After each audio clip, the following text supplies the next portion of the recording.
Good morning. Standing charges. We all pay them on our energy bills, but what are they? What do they cover? And why have they gone up so much? I'll be taking a look. Now, fuel poverty campaigners are warning that a rise in standing charges on energy bills will have a major impact on lower income households this winter. You've been talking to us about it this morning, and Hannah is here with all the details. Yeah, we've really picked up a lot of frustration about this morning. People really trying to bring down their bills, and then this standing charge is still there. Let's run through it. It was just a couple of weeks ago that the head of the energy regulator, Ofgem, spoke to us admitting that these standing charges are high and saying that they're reviewing them. But of course, many people might not be aware of what standing charges are, so let's run through that first of all. The standing charges are a fixed daily fee applied to your energy bill, which means you'll pay them regardless of how much energy you use. There's one for gas and one for electricity, and they're limited by Ofgem through the energy price cap. But the fees vary really quite significantly depending on where you live and who your supplier is. Why do they exist? Well, the charges are supposed to cover so-called non-energy costs that suppliers have to pay. Things like maintaining the grid, pipes, sending out staff to do meter readings and repairs, even the cost of running call centres, for example. But these fees have really gone up significantly. Take a look at this. Back in April 2019, the average charge per year for a typical household was just over £180. Now, that's climbed to almost £300 a year. Ofgem says that's because they've had to allow suppliers to absorb the costs of those energy companies that went under in recent years.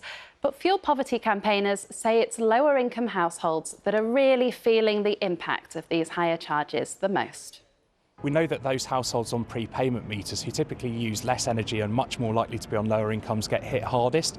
And overall, they've seen an increase of almost 80% in the same time frame.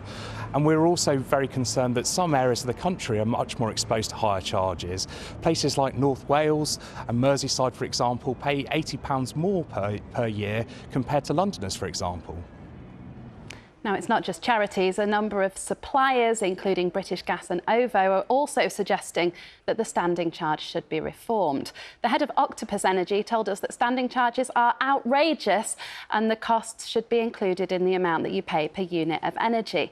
We did put that to the government. They say it would result in higher bills for those people who use more energy. And Ofgem say they're continuing to review how costs are passed on to customers.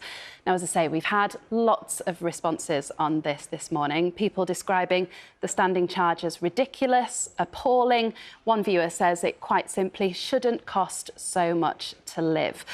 Christine and Sydney have emailed in. They're saying, we're pensioners, we're trying to cut down, but our last gas bill was £8.13, plus a standing charge that was even higher of £9.73. How fair is that, they ask. Robin in Suffolk says the standing charge for his electricity has risen by over 80% in 4 years. It now accounts for almost half of my total electricity bill. This is penalising single people, he says, and those who've done the most to reduce their electricity consumption.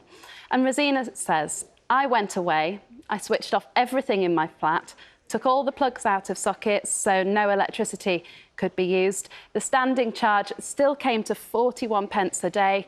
That amounted to £15.17. So thank you to everyone who has got in touch with us this morning. There have been more messages than it's possible to read out on air, but we do look closely at them all. This is really clearly an issue where pressure is continuing to build. It's one where we will keep across any developments. Yeah, thanks, Hannah. Thank you very much. And thank you to all of you who've got in touch with the programme this morning.